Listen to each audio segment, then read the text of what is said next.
আমাদের মাদ্রাসাতুস সুন্নাহ মাদ্রাসা পাঠানবাড়ির রক্ষী আফজল হাফেজ সাহেব পাখি নেবেন।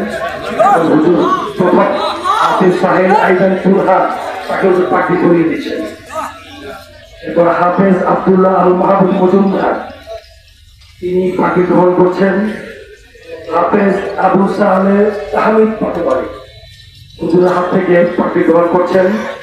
হাফেজ আহনাফ আরফান রাফি তিনি পাখি গ্রহণ করছেন। হাফেজ সাজিদুর রহমান তিনি এখন পাখি গ্রহণ করছেন।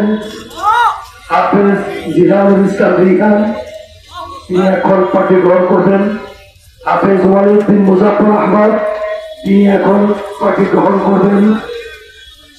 হাফেজ হোসাইন আহমদ নাইম তিনি এখন পাখি গ্রহণ করবেন।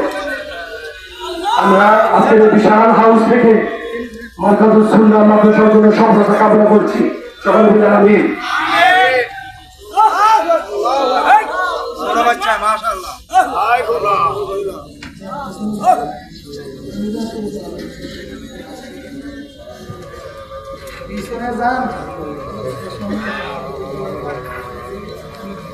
আল্লাহ কবুল করেন।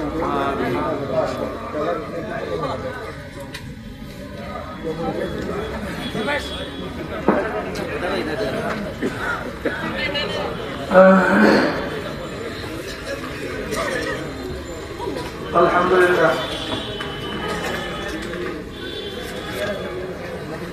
আলহামদুলিল্লাহ নাহমাদুহু ওয়া নাস্তাঈনুহু ওয়া নাস্তাগফিরুহু ওয়া নাউযু বিল্লাহি মিন শুরুরি আনফুসিনা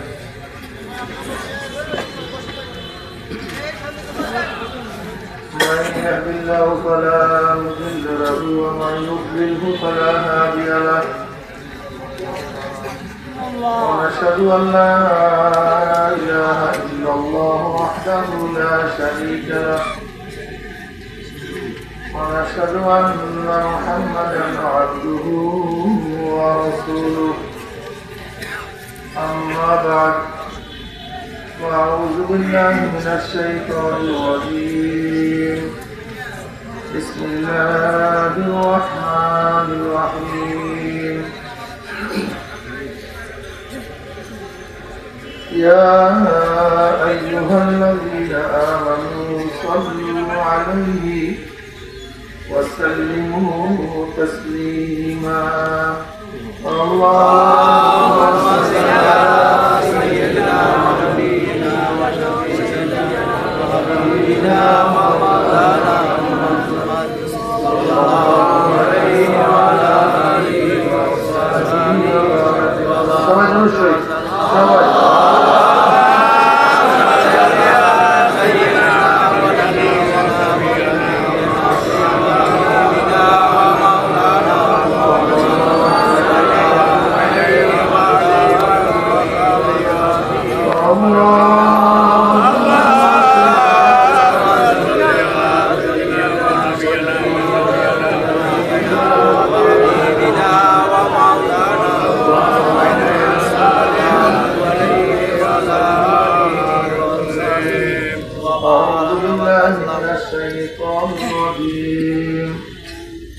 بسم الله الرحمن الرحيم هو الذي بعث في الأميين رسولا منهم يتلو عليهم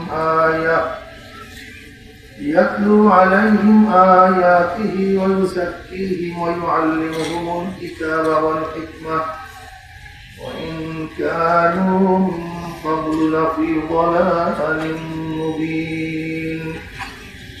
صدق الله مولانا العظيم وصدق رسول النبي الكريم.